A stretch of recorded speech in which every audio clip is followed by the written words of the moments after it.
Break नंतर talk time मध्ये पुन्हा एकदा स्वागत आणि आपण चर्चा करतोय क्रेडिट कार्ड घेताना या विषयावरती। पहिल्यांदा आपण प्रश्न घेतोय प्रसाद देशमुख यांचा नाशिकवरून। प्रसाद, आपला प्रश्न विचारा।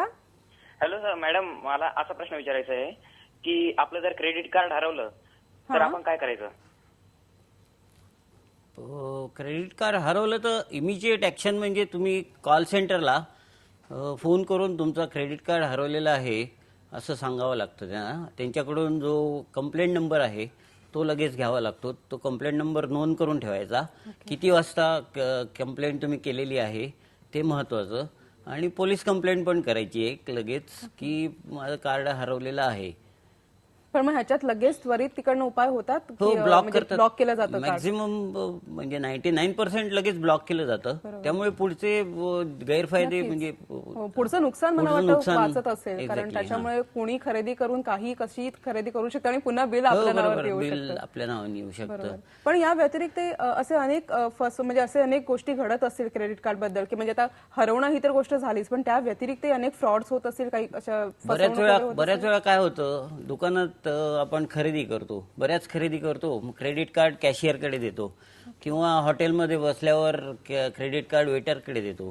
ते वेटरकडे देऊन तो कॅशियरकडे घेऊन जातो। त्याच्या मधल्यामध्ये घोटाळा होऊ शकतो की तो मागचा पिन नंबर जो आहे, क्रेडिट कार्डच्या मागे पिन नंबर असतो, तो घेऊन आणि क्रेडिट कार्डचा जो नंबर आहे तो इमिजिएट तो म्हणजे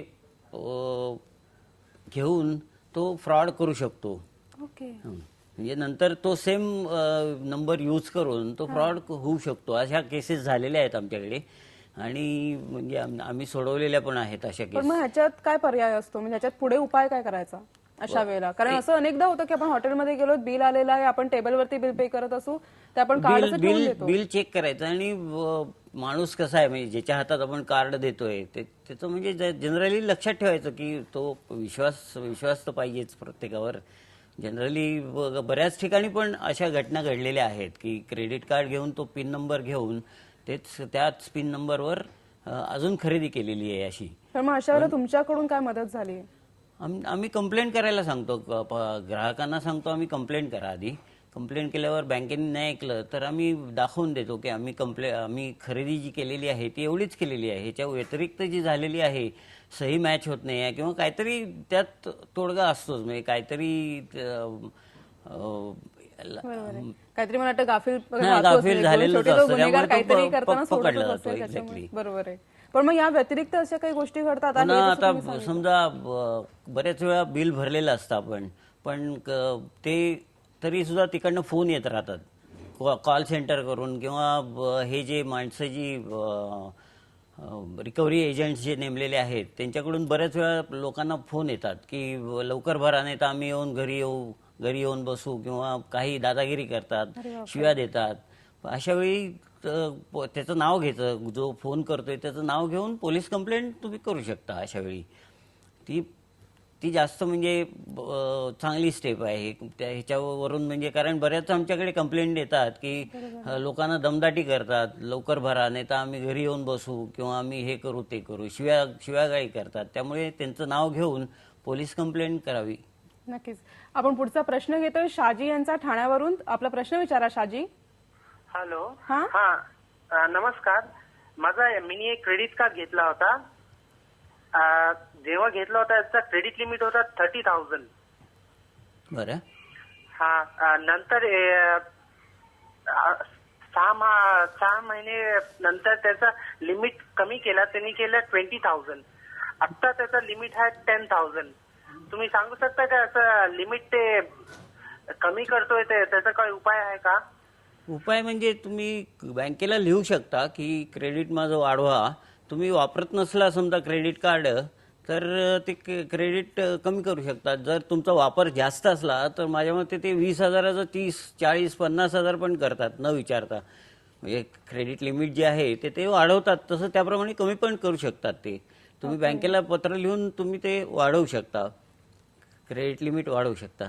आपण पुढचा प्रश्न घेतोय दिनेश कदम यांचा नाशिकवरून। दिनेश, आपला प्रश्न विचारा। दिनेश, आपला प्रश्न विचारा। दिनेश, क्रेडिट कार्ड घेतल्यानंतर काय धोका तर नाही ना?